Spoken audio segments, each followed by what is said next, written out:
आराधरी. लेखक राजेंद्र उगले. दिग्दर्शन केतकी रुचा कुंतक. नेपथ्य कौस्तुभ एकबोटे. संगीत अमित मुळे. रंगभूषा माणिक कानडे. वेशभूषा रुचा गायधनी. निर्मिती स्वरूप बागुल. यातील कलाकार भार्गव जोशी, श्रीनिधी जोशी, आर्या जाधव, श्लोक ठाकूर, जुई नाईक, रुद्र बागुल, मेघना वर्तक, गिरिजा वर्तक, श्रुन्मय चंद्रात्रे, अर्णव संधानशीव, श्रावणी नांदुर्डीकर, भार्गवी वाटवे, सई शुक्ल, कुर्ती पारख. सविनय सादर करीत आहोत आराधरी.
मॅडम, आमचे सर म्हणतात की तू फक्त खिचडी खायचंच कामाचं आहे. काय सर असं बोलतात का मुलांशी? अहो नाही मॅडम, हा मुलगा ना आमच्या वर्गातला एक नंबरचा विनोदी मुलगा आहे. बस बळा खाली. विनोदी नाही सर, मठ्ठ म्हणता तुम्ही मला. काय सर, ही पद्धत आहे का मुलांशी बोलायची? मुलांशी कसं बोलतात ते माहिती नाही का तुम्हाला? अहो नाही मॅडम, हा मुलगा खोटं बोलतोय. काय रे मुलांना? हो मॅडम, खोटं बोलतोय हा. बरं, बस खाली. आता मी काही प्रश्न विचारते तुम्हाला, त्याची उत्तरं द्या. चालेल? हो. विभक्ती म्हणजे काय? सोपं आहे. विरुद्ध भक्ती म्हणजे विभक्ती. नामे व सर्वनामे यांच्या वाक्यातील क्रियापदांशी व इतर शब्दांशी येणारे संबंध ज्या विकारांनी दाखवले जातात त्या विकारांना विभक्ती असे म्हणतात. बरं, बस खाली. आता शेवटचा प्रश्न. भूमध्य समुद्र म्हणजे काय? हो, सांग. हो मॅडम, तुमच्या बाजूलाच तर आहे भूमध्य समुद्र. म्हणजे आमचे सर म्हणतात की भूमध्य समुद्र म्हणजे आपले मुख्याध्यापक सर. बरं का? शांत बसा. काय पाटील सर, काय हा प्रकार? आमचे सर म्हणतात की भूमध्य समुद्र म्हणजे टोक घातलेला टकलेवाड मुख्याध्यापक सरांचा. शांत बसा. बरं, बस खाली. सर, जरा नीट लक्ष द्या. लॉकडाऊननी आधीच वाट लावली, तुम्ही अजून लावू नका. येते.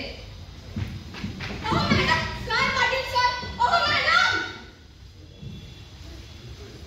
चला, शाळा सुटली तुमची, घरी जा. उदय तू थांब.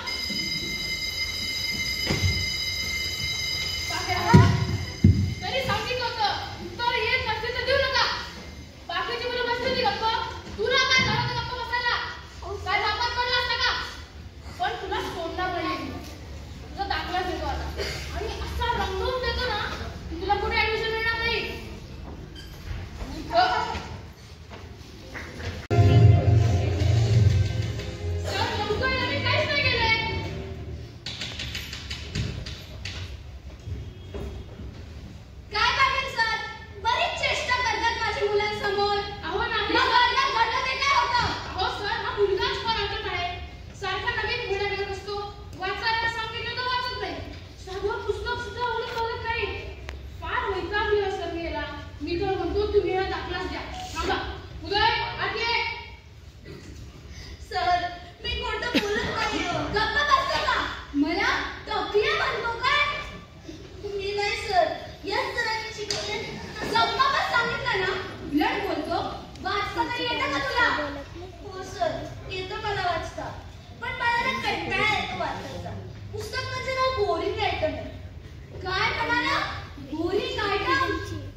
बाबासाहेब आंबेडकर.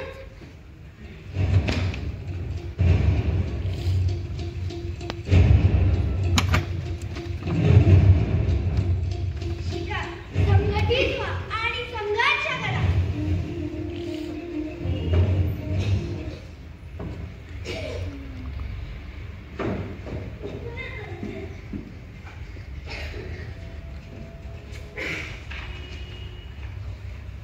क्रांतीज्योती सावित्रीबाई फुले.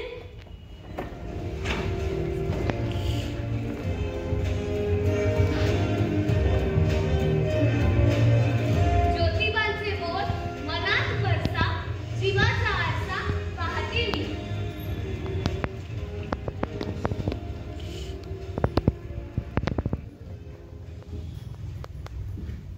राजर्षी व छत्रपती.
आयुष्यभर स्वदेशीचा नारा दिला. त्याचे महत्व पटवून देण्यासाठी ऐपत असूनही केवळ पंचा नेसून उघड्या अंगाने राहिलो. पण स्वातंत्र्यानंतर लोकांच्या जगण्याच्या व्याख्यात बदलल्या. हो खरंय. मुलांना आता मऊ कपड्यावर एक वेळ मुलांची ठीक आहे, पण पालकांना समजायला नको. महाराज, आता आपणच काहीतरी आदेश काढा. आदेश? आमचे आदेश कोण मानेल बापू? आता आम्हाला तर वाटू लागलंय की आम्ही केवळ जयंती पुण्यतिथी पुरताच उरलोय की काय. इथली राजशाही व्यवस्था बदलली आहे तुमच्या स्वातंत्र्य चळवळीनंतर. आजही आमच्या नावाचा दरार आहे. आमचा सगळीकडे जय जयकार होतोय. पण आमची शिकवण, आमचे आदेश याकडे मात्र सोयीस्करपणे कानाडोळा केला जातोय. शेतकऱ्याच्या गवताच्या काडीला देखील हात लावू नका असा आदेश दिला होता, आठवत आहे ना? आणि तो आम्ही पाळलाही. पण आज शेतकरीच नडला जातोय. याचं दुःख आहे आम्हाला. सगळं आठवतंय महाराज. स्वातंत्र्याचा अमृत महोत्सव सुरू असताना स्वराज्य स्थापनेपासूनचा काळाचा पडदा आमच्या डोळ्यासमोर येतो आहे. महाराज, आपले आदेश, कर्तृत्व, कार्य सगळं अगदी ठळक होत जात आहे.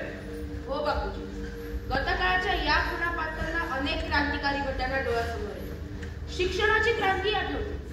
त्यासाठी प्रकर्षाने महात्मा ज्योतिबा फुले आणि सावित्रीबाईंचे कार्यही आठवते.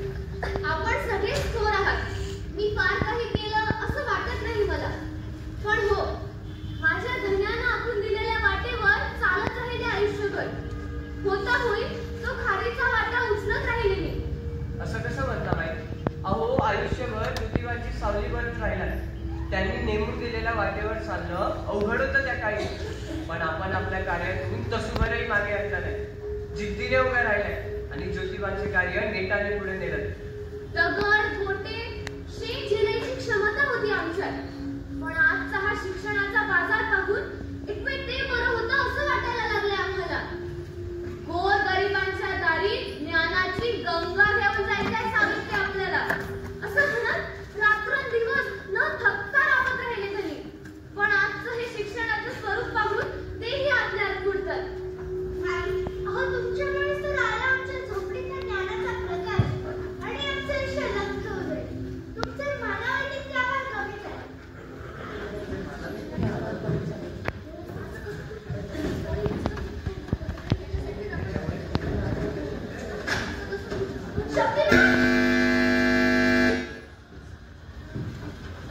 अरे, हे कोण आलं? यांना कुठे पाहिलं आठवत नाही. शक्तिमान! अरे, पण आज तू इथे कसा? मी उदय, या शाळेतला विद्यार्थी. पण सगळे म्हणतात की मी फार खोडकर आणि वात्रट आहे. आजही मी वर्गात राडा केला आणि आमच्या मुख्याध्यापक सरांनी मला या खोलीत कोंडून ठेवलं. काय केले? राडा? म्हणजे नेमकं काय केलं आणि काय ही भाषा तुझी? ही आमच्या आजच्या पिढीची भाषा आहे. राडा म्हणजे गोंधळ, मारामारी, आगाऊपणा असं बरंच काही. बरं. पण तुला इथे ग्रंथालयातच का कोंडले? मी ग्रंथालयात कधीच येत नाही. मला पुस्तकं वाचायचा फार कंटाळा आहे. म्हणून मला इथे कोंडलं. हा शक्तिमान जर आग्रहाला असता ना त्याने सोडवलं असतं मला. पण हा आत्ता आला. अरे बाळा, या सर्व थोर मंडळींपुढे मी क्षुल्लक आहे. खरे शक्तिमान तर हे आहे.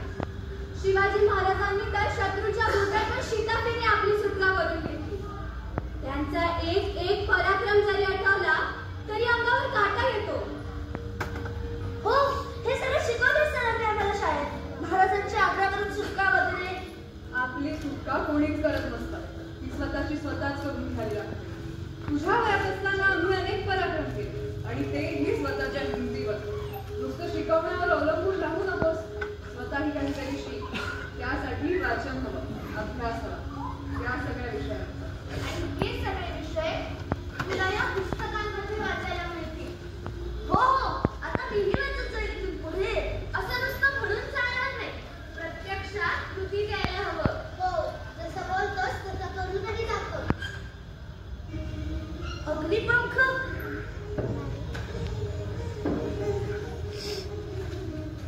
मला असं वाटतंय अजून कोणीतरी येते बहुतेक आपल्यामध्ये आज.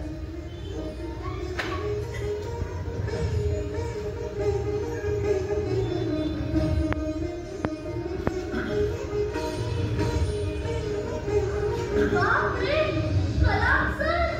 Man meets difficulties because they are necessary to enjoy success. Sir, आज तुम्ही इथे? होय, या सर्वांसोबत मला राहायला मिळते आहे हे माझे भाग्य. कलाम, आपणही थोरच आहात. आपण जर आमच्या काळात असतात तर स्वराज्याचा विस्तार 7 समुद्र पारच नाही तर अगदी ग्रहांवर देखील केला असता. आमचे मावळे महापराक्रमी आणि निष्ठावंत होते. त्यात जर आपल्या क्षेपणास्त्राची भर पडली असती तर सगळीकडे फक्त स्वराज्याचे निशाण असते.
हे म्हणायला अनेक जण सध्या असतात. मलाही तुम्हा सगळ्यांसारखंच खूप मोठं व्हायचंय, यशस्वी व्हायचंय. हो की मग त्यासाठी स्वप्न बघ, त्या दिशेने विचार कर आणि मग ती गोष्टी सत्यात उतरव. लक्षात ठेव बाळ, संकोचित ध्येय बाळगू नकोस. महान विचार दृष्टी समोर ठेवून परिश्रम कर. नक्कीच तुम्ही सगळ्यांनी सांगितलं तसंच मी करेन आणि दाखवून देईन सगळ्यांना की मीही काही करू शकते. एक लक्षात ठेव, कोणतीही गोष्ट असू येणेच करू नकोस. कोणाला तरी पराभूत करण्यासाठी करू नकोस किंवा स्वतःला इतरांपेक्षा वेगळे दाखवण्यासाठी करू नकोस. हे बघ, इतर लोक आहेत म्हणून आपल्या असण्याला अर्थ आहे. एखाद्याचा पराभव करणे सोपं असतं बाळ, पण एखाद्याला नम्रतेने तिथं अवघड असतं. तुम्ही सगळ्यांनी सांगितलेलं मला माझ्या आजीने सांगितल्यासारखं वाटतं. ती मला असंच सांगते. आता उद्या मी वर्गात गेलो की सगळ्यांसमोर सरांची माफी मागते. मागच्या बाकावर बसून टाळाटाळ करण्यापेक्षा तुमच्या बाकावर बसून नीट लक्ष देऊन ऐकेल आणि ते बुद्धिदायी आहे. बाळा, एक गंमत सांगू? काय? देशात सर्वाधिक बुद्धिमत्ता असलेल्या व्यक्ती शक्यतो वर्गातील शेवटच्या बाकावरच सापडतात. त्यामुळे तू कुठे बसतो यावर तुझी गुणवत्ता ठरत नसते. तुझे ध्येय मात्र इतरांपेक्षा वेगळे हवे, गरुडासाठी. पावसाळ्यात इतर पक्षी आश्रयासाठी घरटी बांधतात, पण गरुड काय करतो माहितीये तुला? काय करतो? तो पावसापासून बचाव करण्यासाठी ढगात गरुड उडतो. असं वेगळं जगता आलं पाहिजे. हेच तर यशाचा खरं गमक आहे. नक्कीच मी नक्कीच लक्षात ठेवेल सर. त्यासाठी तुला अभ्यास करावा लागेल. खूप पुस्तकं वाचावी लागतील, कारण वाचत तरच वाचाल. नक्कीच सर, मी वाचन आणि अभ्यासही करेन. बरं झालं आज मुख्याध्यापक सरांनी मला या ग्रंथालयात कोंडून ठेवलं. त्यामुळेच तर मला तुम्ही सगळं भेटलं. शाबास. महाराज, मी आपल्या तलवारीला हात लावू? बेशक लाव, पण हळू.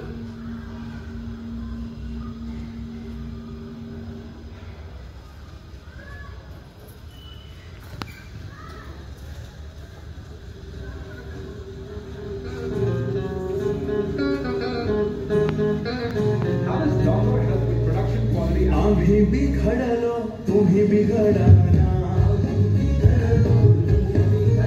हो आम्ही बिघडलो तुम्ही बिघडा ना.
एकदा ससा आणि कासव यांच्यामध्ये शर्यत लागली. ससा हा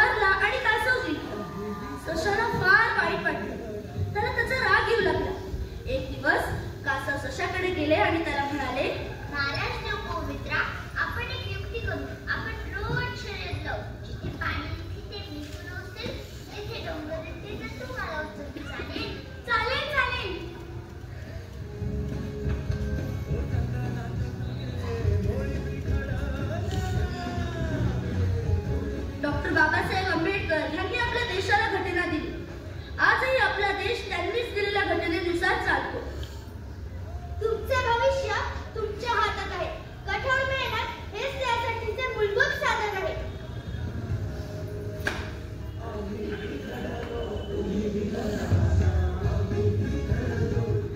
निश्चयाचा महामेघ बहुतजनांचे आधार. निश्चयाचा महामेघ बहुतजनांचे आधार. अखंड स्थितीचा निर्धारू श्रीमंत योग. हे राज्य व्हावे ही श्रींची इच्छा. ज्याच्या हाती किल्ले त्याच्याच हाती स्वराज्य.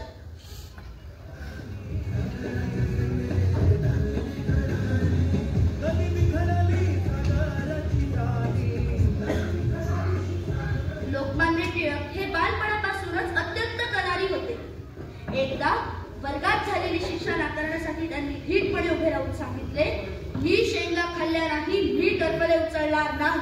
अरे अजून किती दिवस या शेंगांच्या टरफलात अडकून ठेवणार आहात? आपल्या करारी बाणा इंग्रजांना कळावा म्हणून बोललो तुम्ही हे वाक्य.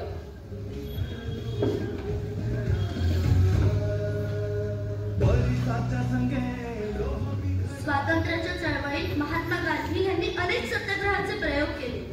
लोकांना एकत्रित करून सत्याग्रहासाठी प्रेरित केले. ही पृथ्वी, हवा, भूमी, पाणी ही सर्व आपल्या बापदादांनी वारसा हक्काने दिलेली मालमत्ता नव्हे, तर ती पुढील पिढ्यांसाठीची जोखीम आहे. ती किमान जशीच्या तशी त्यांच्यापर्यंत पोहोचवणे हे आपले कर्तव्य आहे.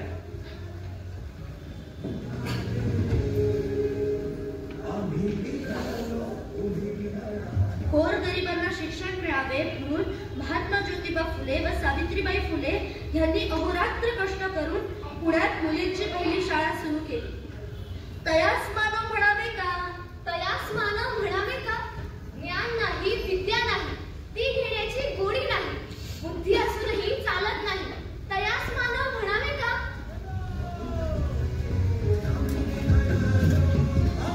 वाच वाच, कंटाळलास का? वाचतो सर, आता तुमचाच नंबर.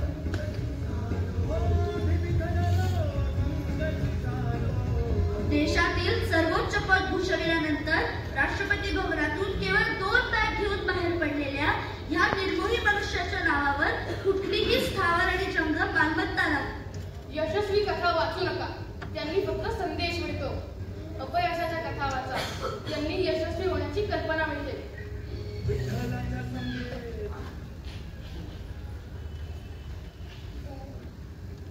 उदय सर,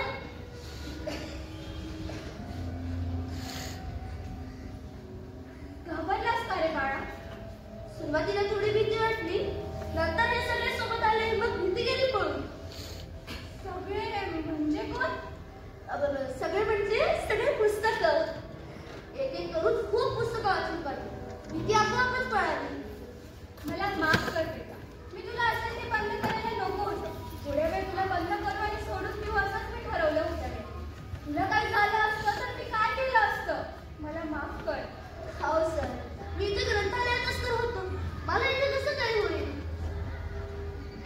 सर, आम्ही मुलांना काय लपाछपी, आराधरी, सूर पारंब्या असे खेळ खेळत असतो.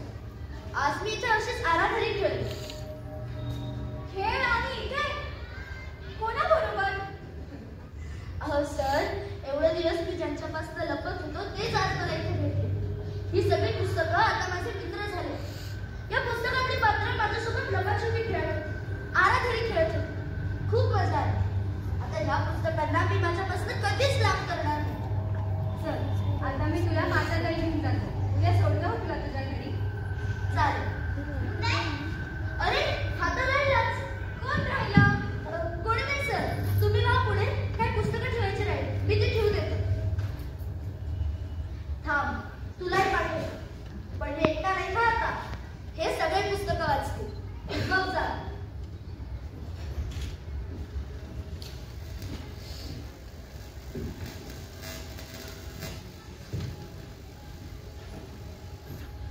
गरुड हा एक असा पक्षी आहे ज्याची उड्डाण आणि दृष्टी खूप वेगवान आहे. 12,000 फूट उंचीवर ताशी 320 किलोमीटर वेगाने उडू शकतो. गरुड त्याची शिकार 5 किलोमीटर अंतरापर्यंत पाहू शकतो. त्याचं आयुष्य 70 ते 100 वर्षांचं असतं. जेव्हा तो उंच पर्वतांवर उडतो, गणितगात्र झालेला थकलेला गरुड त्याचे पंख पंजे चोच घेऊन तो पुढच्या आयुष्यात भरारी घेण्यासाठी सज्ज होतो.